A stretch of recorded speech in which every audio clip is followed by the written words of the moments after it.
You're listening to New Light, Firefighter Holiday Short Read, the Buchanan's series. Written by Rose Fresquez. Narrated by Eimy Garcia-Ruse. I shove my trembling hands under my legs, half listening to Dalton, whose blonde hair is a shade darker than mine. Although he's 4 years younger than me, I'm the newest guy on staff. So I get all the jobs nobody else wants, like mopping the floors. Right now, though, I'm taking a break with the rest of the firefighters. Dalton's voice rises above the background noise of the TV, playing in the small living room of the firehouse. So Rambo slam dunks the ball, and the crowd goes nuts. He's talking about the last basketball game that Fire Station 15 won when they played against another firehouse. I've only watched one game in the entire year I've worked here, since I have turned down every invitation to be part of the team. I tear my gaze from Dalton to the kitchen, which is right across from the living room. A husky man tilts the glass carafe and pours coffee into a white porcelain mug. The smell of coffee fills the entire room. When I turn back to look at Dalton, he's waving his arms to emphasize a point. His wide grin makes me wonder when the last time was that I smiled genuinely. I think I was 19, which was 7 years ago, before I joined the Army, and before I lost 2 of my best friends in battle. It was also before I fell off my motorbike and injured my arm. "You should consider joining us." Dalton slaps me on the shoulder. "It's a ton of fun." Fun is the last thing on my mind right now, not when every part of me wants to run. I know what's coming. I knew the moment they called for a drug test for all the firefighters in our unit. "You okay, man?" Dalton asks, his blue eyes expressing concern. "Yeah," I lie. "I'm good." At that moment, someone calls my name, and I turn my head. "Tobin Mills," Lieutenant Ezra calls again. "My office, please." He gestures me to follow him upstairs. I nod. Dalton pats my back as I pull myself up from the recliner and head to what I know will be the end of my career. The lieutenant waves me into the chair across from his desk. "Mills?" His warm blue-gray eyes hold mine.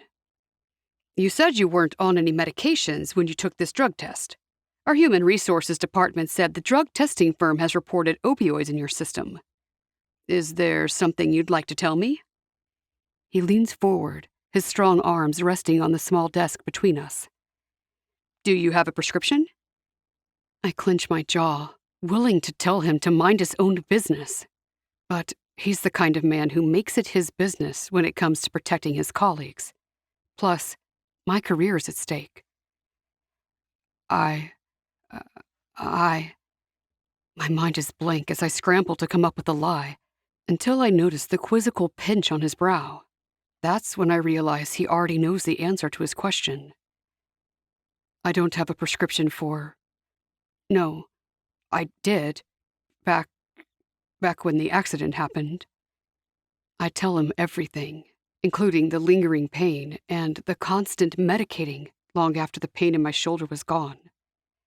Ezra simply nods, no judgment in his eyes, only a concern that makes my heart sink, and I instantly start sweating profusely as the realization hits me.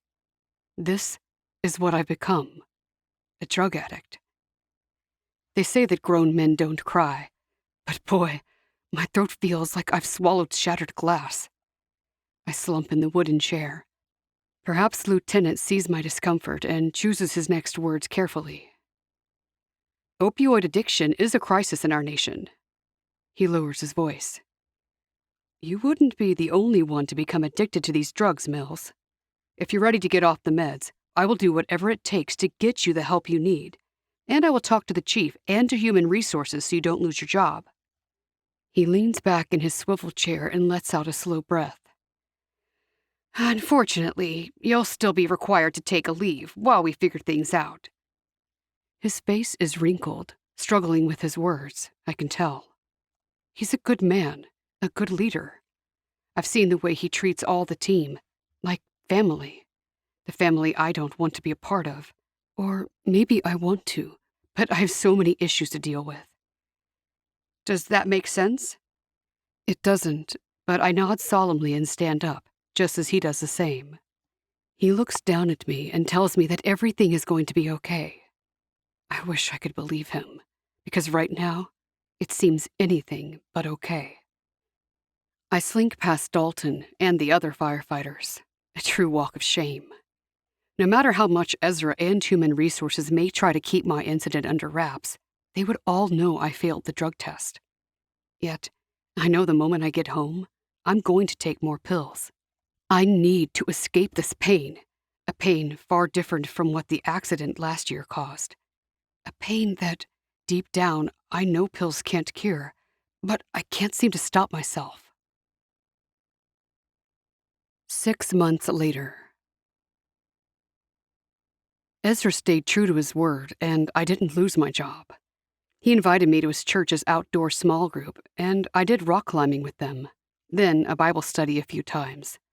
He also stops at my house now and then. A couple of times, he brought 2 other guys from my unit. Part of the requirements for returning to my job at the fire department is that I attend an addiction and recovery therapy program. At first, I was humiliated.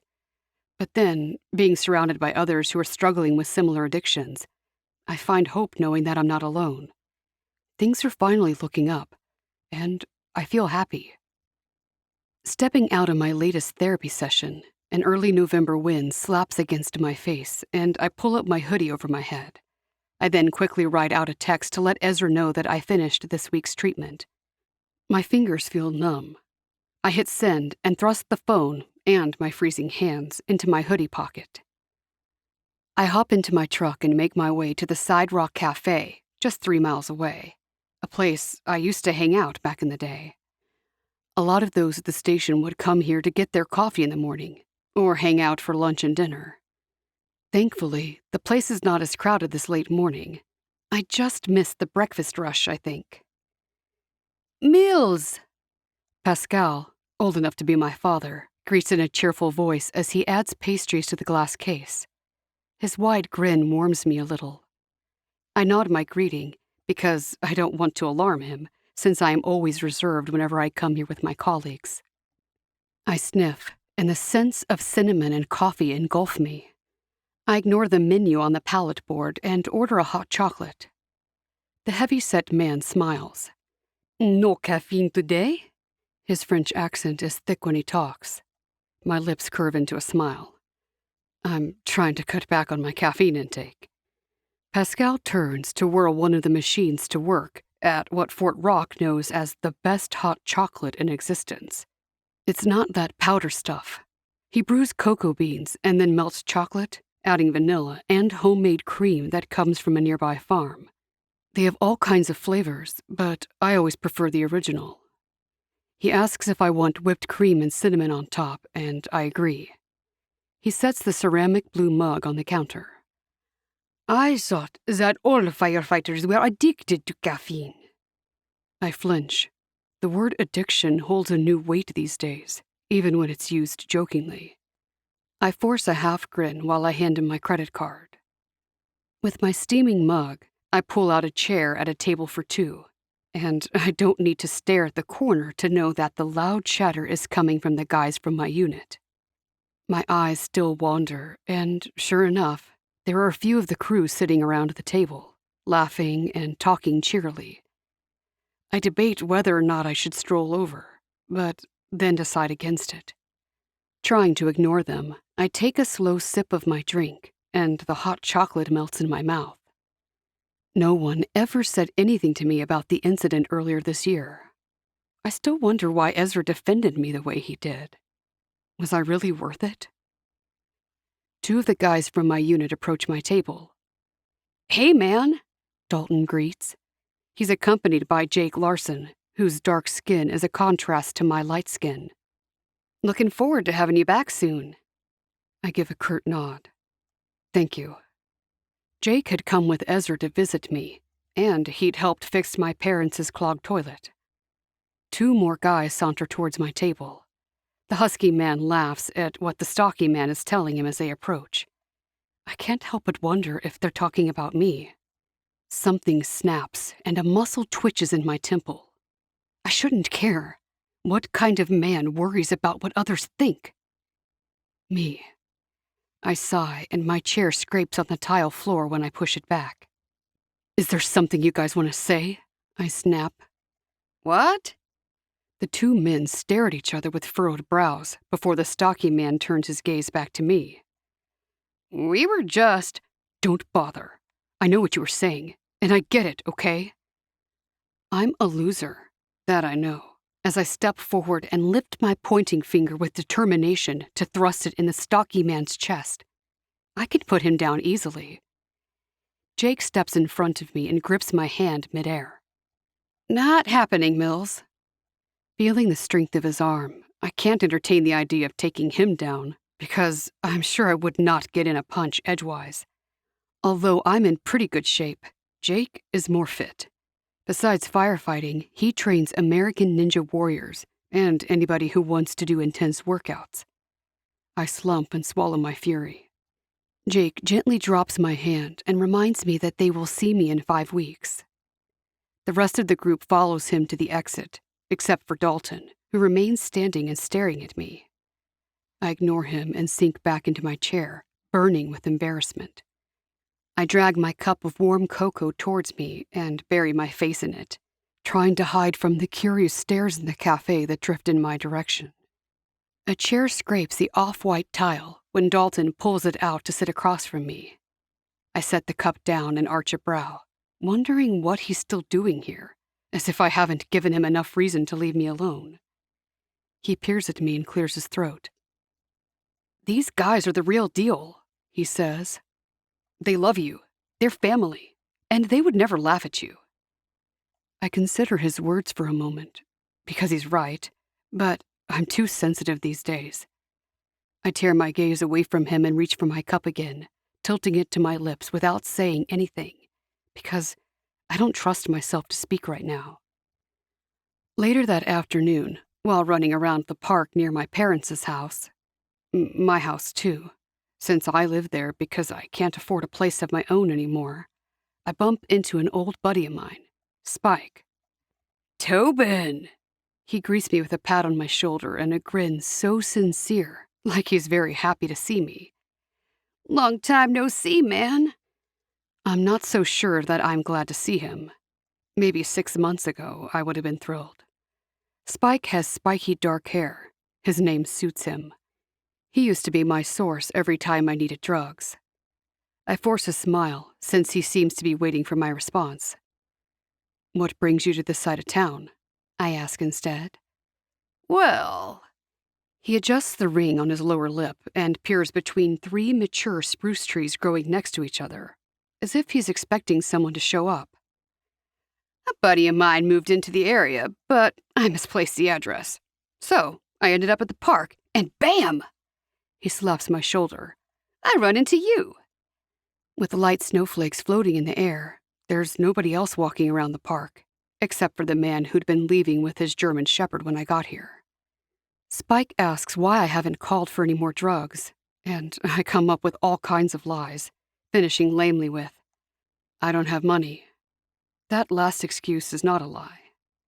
We get to talking, and next thing I know, I've agreed to go with Spike for a burger. I ignore all the alarms going off in my head while he drives us to a dimly lit burger joint, which turns out to be burger/bar. Now that Spike has convinced me to have a Bud Light, I assume that 1 beer couldn't be that bad. If only that were the case for me. As soon as I finish the last sip, my mind is relaxed, and I bob my head in time to the rock music playing in the background. After the server clears our table, Spike dips his head discreetly, an unspoken suggestion that I look underneath the table, where he is pointing a small flashlight at a Ziploc baggie. I recognize the pills immediately, and my breath catches. It is the drug I had so desired for months. I know the high they could bring, how they could, for a brief moment, dull the pain that consumes me. They could help me forget my loss and the vivid dreams that torment me. I shouldn't, I manage to say in a small voice. Spike leans in conspiratorially. Tell you what, man, since you used to be my best customer, This one's on me. Don't do it. My stomach drops in fear as I remember how I threw away my entire life, lost all my friends, and betrayed my family's trust. I'd stolen, lied, and cheated for drugs. And now I've come so far. But maybe... No, man. I shake my head. I can't. The last word comes out weak, and Spike seems to sense it. He's like a prowling lion out to get its prey. Come on, dude. You know you want it. You deserve to feel good, man. I ignore the small warning voice in my head and snatch the bag he's dangling under the table. I down 2 pills, but instead of the relief I'd hoped for, a surge of regret, shame, and guilt washes over me. Hating myself, I jump up from my chair and head for the restroom to splash water on my face. I refuse to glance at Spike as I march out of the restaurant, but I feel his eyes boring into my back. The frigid wind cuts right through my sweatshirt, and I pull the hoodie over my head. Silvery light from the street lamps lends an eerie glow to the cold, dark night and reflects off the falling snow. Where do I go from here? My mind is whirling when a car comes to a sudden halt and honks at me. I think I'm crossing a street. Or is it a parking lot? I'm surrounded by tall buildings and not sure if I'm dreaming. I blink at the blinding lights before I resume my walk. At least, I try to walk, putting one foot in front of the other until my steps falter and I stumble. Then, everything starts to go black. My eyes flicker open to unfamiliar surroundings. I blink and stare at the king-size bed I'm lying on, and I finger the white comforter draped over me. This is not home. Where am I? Then my gaze drifts to the faint light streaming through the tall drapes, and I realize I'm in a hotel.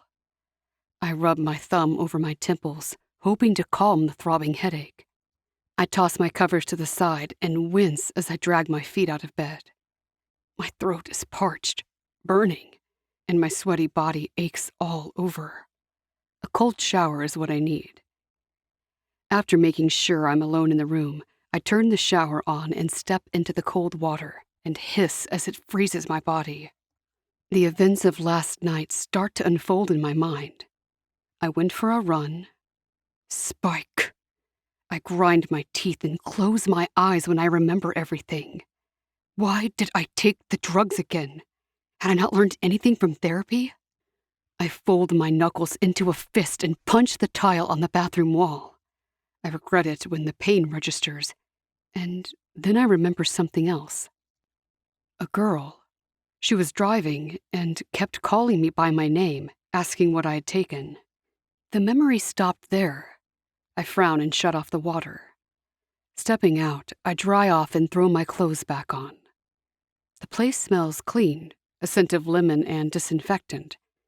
There's a chair next to the coffee table, but I sink onto the carpet instead. Despite my best efforts to keep it together, I can't. Everything is falling apart. If Ezra finds out about this, if I officially lose my job, why did I let my past come back and ruin this for me? I let out a groan and press my hands to my face, fighting back the tears. A slow breath in, a slow breath out. I don't even know how to pray, but now would be a good time to learn. I glance up at the alarm clock on the nightstand and I grind my teeth again. Darn it! My therapy appointment is in less than 1 hour. I can't afford to miss it because I have to report my attendance back to Ezra. I need to find my phone and figure out where I'm at and find a way to the appointment. Instead of pulling myself up to try and figure out everything, I drop my head back to my hands with lost hope. There's no way I'm going to make the appointment if I don't even have my wallet. Maybe this is how all my dreams will come crashing down. Just then, my eyes pop open in surprise when I hear a click at the door. I blink and wipe my eyes as a woman with long, dark hair enters and closes the door behind her before she ambles forward. a dawning familiarity stirs in my mind. That heart-shaped face and thick lashes. Where do I know her from? Perhaps I had spoken to her last night. She has a styrofoam cup with the Starbucks logo in one hand, while a Target bag dangles from the other. Without so much as an introduction, the woman sets the bag and the cup on the table and pulls out the chair to sit. All I can do is stare at those root beer brown eyes shining out from a face the color of pecans. She narrows her dark eyebrows before she clears her throat. That's when I realize that I might have been staring longer than intended. I scratch the growth of stubble on my jaw and break the awkward eye contact. "Got you some coffee." She holds the cup out to me. "I figured you need it." I hesitantly accept the drink. I still don't know who she is, but I like her unique accent. "Thanks." She leans forward. "I found you wandering in the street and offered you a ride home. You couldn't tell me where you live. That's why I brought you here, so you could sleep it off," she says. "I hope that's okay. Don't worry, I already covered the bill." Silence settles for a moment before she continues. "Tobin, what happened to you?" she asks, her brown eyes searching and gentle, and suddenly I can't find my tongue. I run a hand through my hair until I come up with a response of some sort. "I'm sorry," I frown. "Do I know you?" "Grandview High School. We had the same history class in junior year." She tells me her name, which sounds almost like Eimy until she spells it out. E-I-M-Y. "Eimy Castillo? I guess you don't remember me." "I do." I hesitate. Vaguely. She laughs. "No worries. So, you want to tell me what happened last night?" Without much thought, it all comes pouring out. I tell her about my past, the loss of my friends, the accident last year which led to my addiction. I also tell her how I got to the recovery program. I've lost everyone I've cared about because of this. And last night, well, I just couldn't take it anymore. My chest tightens and I slam my fist in the air. I'm a terrible person. "Eh, I will have none of that." She drops down on her knees to the floor, and I ignore the electric jolt through my arm when she takes my hands into her velvety soft ones. "Look at me, Tobin." I obey, and when her soft eyes peer into mine, my heart hammers in my chest, and I feel a click, as if a door is being unlocked. "We all make mistakes, but you know what?" I'm too mesmerized by her eyes to say anything else. "They don't define us," she says. "I really looked up to you back in school, even in college. I always judged guys I dated by your standard, and none ever measured up to you." My eyes pop open and my eyebrows shoot up at the sincerity of her words. There's something there, something undeniably real, and I can't look away. "You did?" The words come out in a whisper. "Sure did." She drops my hands and wipes hers on her yellow skinny jeans as she stares above my head. "You helped me get through the first 2 days of junior high." I frown, but decide not to interrupt her because I want to know how I got her through her first days of school. "I didn't know anybody, and I was sitting alone at lunchtime. You were laughing with your friends, and you left their table to join me in a corner where I was sitting by myself. You did the same thing the next day." I nod as a long-forgotten memory resurfaces. "Yeah, you had just moved from Central America." Her eyes light up.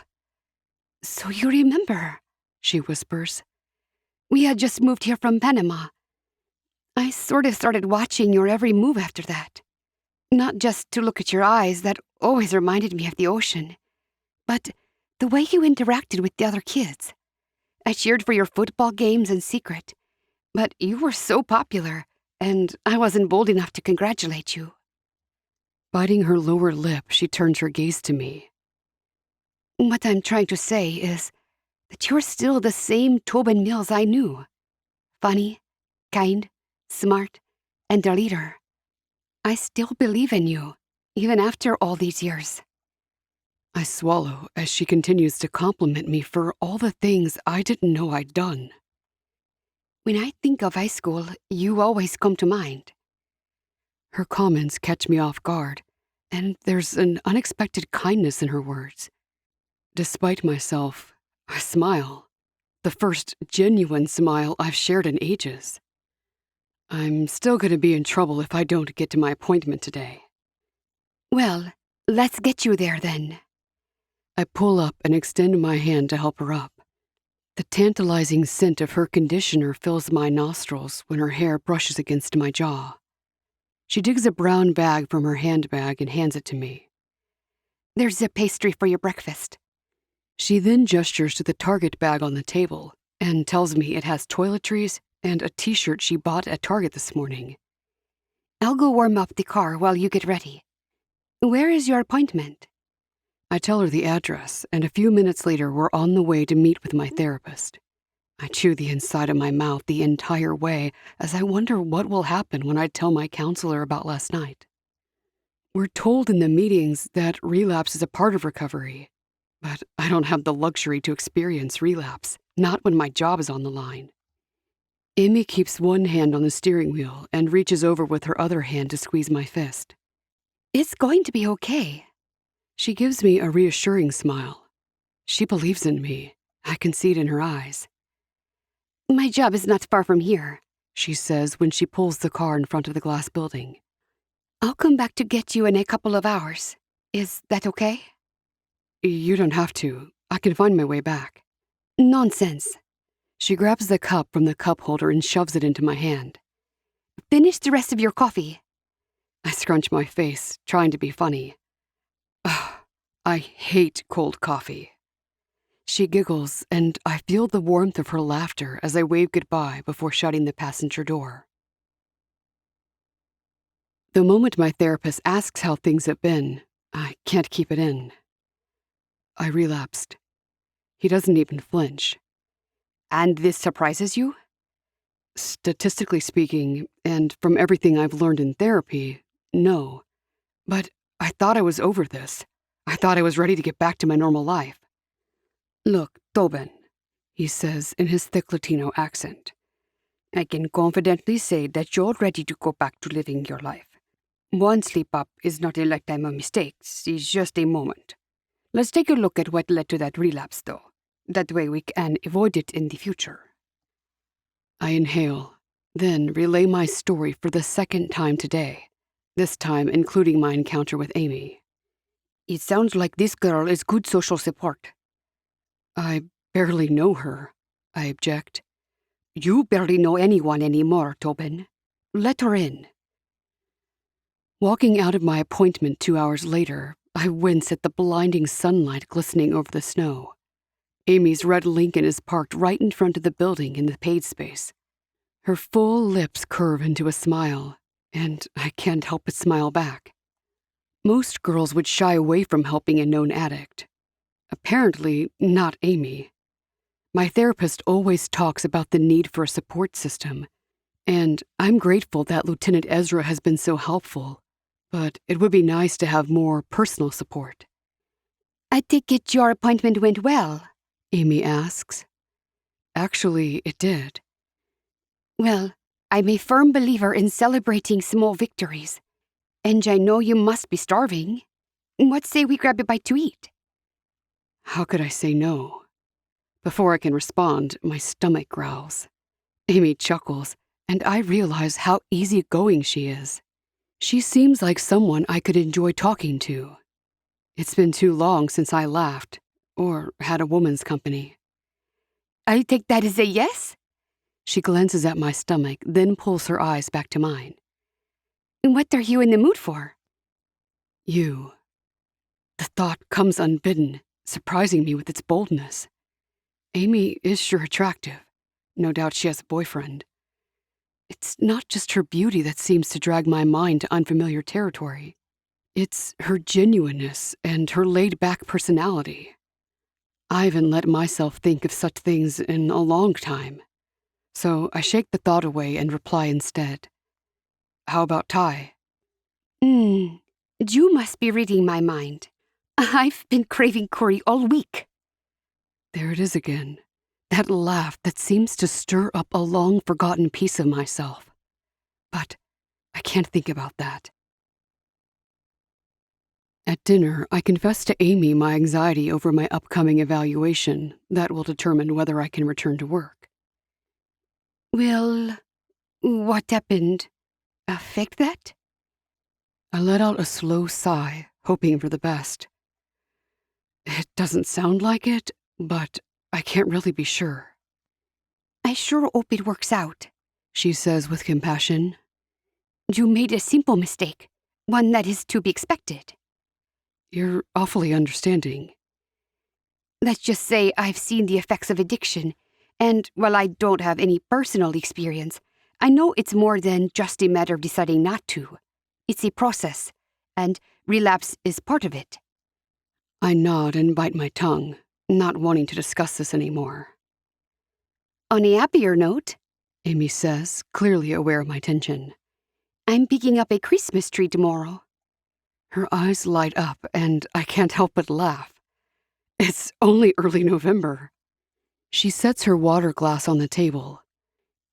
Yes, but we all know that once Halloween ends, it's basically Christmas. Is that so? I wink. Not sure I've heard of such a thing. I normally get my tree after Halloween, but I've been too busy at work to carve out time for that. I know you said you were working near the therapy office. I lean forward. What exactly do you do for a living? Well, after high school, I enrolled as an interior design major at DU. From there, I did an internship with a company in Denver. I worked with a lot of different companies and clients, but I'm currently employed with Shine Team. I'm actually working on renovating the hotel just next door to where you stayed last night. That's impressive, Eimy. Did you always know that was what you wanted to do? It started in high school, I guess. I decorated my bedroom and redid my walls in ivy, glass, and brick. She smiles. That's when it clicked. Of course, these days I have a more modern approach. I'd like to see your work sometime. I trail off, the invitation hanging in the air between us. A few moments of silence pass, and just as I'm about to change the subject and play it cool, she beams, a softness in her eyes. I would love that. And so, my daily life continues with more days of happiness and sorrow. Eimy and I see each other every other day, eating dinner and discussing my progress. On one of those days, we decorate her Christmas tree and bake cookies together. She takes some of the cookies to her place of work, and I share some with my parents, who then insist I invite her to dinner. I do, and she and my mom hit it off, and Mom later says that Eimy is like the daughter she never had. When Eimy shows me blueprints of her current projects, I can't help but be impressed by her talent. She's smart, but not in the way that makes others feel inferior. I'm sure that's why her clients love her. These guys are the real deal. Dalton's words replay in the back of my mind, because Eimy is just as real to me. The rest of the month, our routine becomes comfortable. From time to time, Ezra's dad pays me to do fix-it projects. Being a snow day this Saturday, Eimy and I make snow angels at a park and throw snowballs at each other. With the cold air seeping through our bones, we decide to stop at the cafe for some hot chocolates. Hot chocolate in one hand, my other hand clasps Amy's as we stroll along the row of shops in downtown Fort Rock. Christmas music booms from the shops, and strands of twinkling lights strung from the dry, leafless trees along the street cause them to sparkle with beauty, reminding me how light can bring life, even to something that seems hopeless. Toby, Eimy whispers and turns her face into my hand and presses a soft kiss to my palm. A tremble zips all the way through me. Nothing has ever electrified me the way her touch does.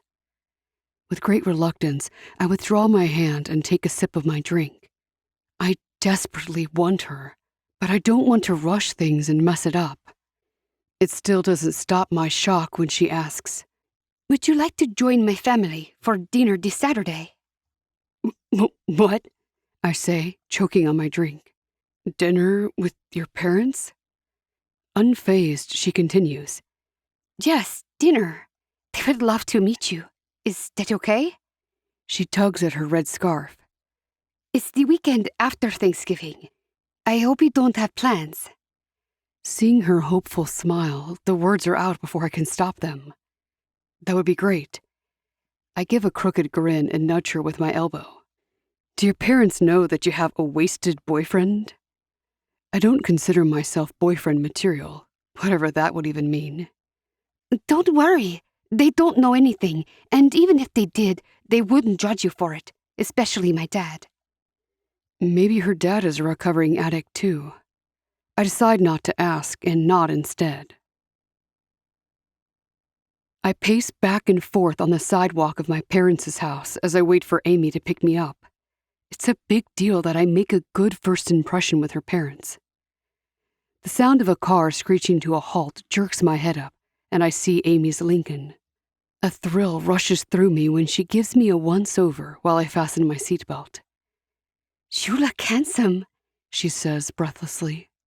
I tug at the collar of my blue-striped shirt that pokes out from the neckline of a navy blue sweater. This is the best I've dressed in years. I went shopping. After Ezra's dad paid me when we installed tile in one of the volunteer projects he did for a church member. I hope I'm not overdressed. She smiles. I like seeing you dressed up. She always looks breathtaking, but tonight the orange floral shirt, which could work as a dress or a shirt, brings out the gorgeous pecan brown of her skin. You look beautiful yourself. On the short drive, Eimy tells me about some of the holidays celebrated in Panama. I tear my gaze from her and stare at her dark leggings when she pulls into the driveway of a ranch-style brick house with white siding. She clasps her velvety hand around my shaky, calloused, probably damp hand as we walk towards the front door. When the door opens, a woman with cropped brown hair, her skin fairer than Amy's, stretches out her hand. I'm Sally, Amy's mom. Her smile is just as warm as her daughter's. Nice to meet you, Mrs. Castillo, I say as I shake her hand, assuming she's still married to Amy's dad. She greets Eimy with a kiss, then steps aside to gesture us inside. We follow Sally through a kitchen filled with the aroma of garlic and fried onions. I don't detect an accent as she asks me about my family. She pauses and directs us to the dining room. I wince at the bright, twinkling lights strung around the massive Christmas tree in the corner of the room. Why was I nervous to come in the first place? The question dries in my throat when the man of the house suddenly emerges. My stomach drops along with my jaw. Papa! Eimy pushes back her chair and her dad engulfs her in a cheery hug. I can tell they're a tight family, except I want to get lost right now because the man with silver-streaked dark hair is my counselor. Edwin, I breathe. He shakes my hand, his steely brows questioning. Or am I the one who's uncertain? Did Eimy know her dad was my counselor when she dropped me off for one of my sessions? Instantly, my palms start sweating and I rub them on my jeans. A tornado of fearful thoughts courses through my mind while Edwin talks to his daughter in the language I presume to be Spanish. Have they been talking about me? What if he doesn't sign off on my recovery plan, since I'm kind of dating, I guess, not really dating, his daughter? Is everything okay? Eimy asks as she flops down in a chair next to me. Edwin harumphs, but before the situation can get any more awkward, Amy's mother reappears and calls Eimy to help her get dinner to the table. As the ladies head toward the kitchen, I stay behind with Edwin. It all makes sense now. Edwin Castillo. Why hadn't I put their last names together? Does she know? I ask. Edwin chuckles. I just found out that my daughter is dating. An addict? I interrupt. He clears his throat. I don't consider you an addict unless you've decided to put the last 6 months to waste. My face heats up and I scratch the stubble on my jaw. Plus, I don't discuss patient information with my family. Unsure of what to say, I nod slowly and sigh. I didn't know she was your daughter. He leans forward and suddenly asks, Do you care about her? I do. The words come out without hesitation, and I hope Edwin sees my sincerity. For the first time, I care for someone more deeply than I care for myself. Then don't worry about me, Edwin says and leans back in the chair. Worry about how you treat her. If any of this interferes with our counseling, you can always see one of my colleagues. When the ladies return, we bow our heads to pray, and I stab my fork into a tamale before I address the elephant in the room. So, your father and I actually know each other. I see the horror on Amy's face, as if she had just committed a crime. I didn't. Of all the 15 counselors, I never thought that I'd be his, Edwin says. Her mother's eyes light up with understanding. God always has a way to connect us with others. She stares at her husband affectionately. Isn't that so, Ed? His smile is warm. He does indeed. I take Amy's hand, since she's seated next to me, and I squeeze it, then stare at her. I have good news, though, I say. My review to see if I'm fit to go back to work is next week. Oh, Tobin! She leans into me, and my shoulder radiates with an electric shock. I'm so excited for you. She tells me that her boss's fiancé is at Station 15. My eyes widen in surprise, and my lips part. That's my station, I announce, pride surging through me, even after all this time. It really is like a family there. What's his name? Jake. She taps her fingers on the table and frowns in concentration. I can't remember his last name. I smile and give a slow nod. Jake Larson. I know that guy. He's a good guy, too. The rest of the evening, we talk and laugh with Amy's parents. By the time Amy parks her car in front of my parents' house, the sky is darkened. We sit silently with the car running. The blasting heat warms my skin, and I tap my hand nervously on my leg. My muscles tense when Amy reaches across the center console and grasps my hand softly to still it. I will see you at church tomorrow. The same way I'd been going to church with her the last 2 Sundays. Last week, the pastor had started a series that he called New Light.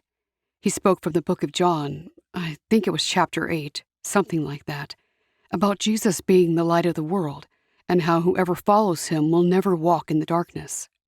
I'm clinging to that promise, since hanging out with Amy for the last few weeks has made me feel like I'm walking in that light. You will be there, right? Her voice pulls me back from my thoughts. I wouldn't miss it for anything in the world. Not just to see Amy, but to hear how the pastor interprets the Bible message that I still haven't grasped. She seems just as aware of me as I am of her. I contemplate leaning over to kiss her goodnight, but my heart is drumming through my ears. It's been a long time since I kissed a woman, and Amy is not just any woman. My palms are sweating. Gosh, why is this so hard? I suddenly pull my hand out of Amy's grasp and swing open the passenger door. Good night. I shut the door and turn towards the driveway, determined not to look back. I take a few slow steps and my feet freeze. I think I just messed things up by acting weird. We usually hug goodbye, and I grind my teeth and fold my fingers into a fist. A car door slams, and I turn to see Amy standing by her car. She calls my name. In 2 long strides, I'm at her side. She crosses her arms over her chest and whispers, I'm sorry if you felt uncomfortable at my parents' house. Your family is amazing, and I had the best time. I cut her off and pull her towards me. I'm starting to wonder if God had everything to do with my relapse that night when you picked me up from the street. I lift my hand to her face and let it trace her soft cheek. A shudder goes through her instantly. Meeting you has been the best thing that's ever happened to me. I want to tell her something else, how I feel, and the words roll off my tongue easily. I love you, Eimy. Her warm breath tickles my neck when she whispers, I've loved you since junior high. I still do, and always will. What am I supposed to do when the girl I so don't deserve tells me that she's always been in love with me? I bend down to brush my lips on hers, hesitant as I test the waters, giving her the time to turn away. But she doesn't. Instead, she moves her hand to my shoulder, and that's all the cue I need to push her against the car and claim her lips with a gentle kiss. Her lips are soft and warm, and I feel her hands in my hair. I suppress a moan as I deepen the kiss, and she kisses me back. It's a high I've never experienced before, and it feels like something new is about to happen. A new light is surging through me, and a burden is being lifted off my shoulders as I continue to kiss Eimy. I have no idea how long we kiss, but when I slowly pull back, her eyes flutter open and her body is shaking. I wrap my arms around her and absorb the tantalizing scent of her hair. The silence is drowned by our pounding hearts. After several moments of comfortable silence in each other's embrace, we chuckle nervously, knowing that we both felt the magic in that kiss. I smile and kiss her goodnight, on the forehead this time, because I'm sure if I go for the lips, we might spend the entire night just doing that.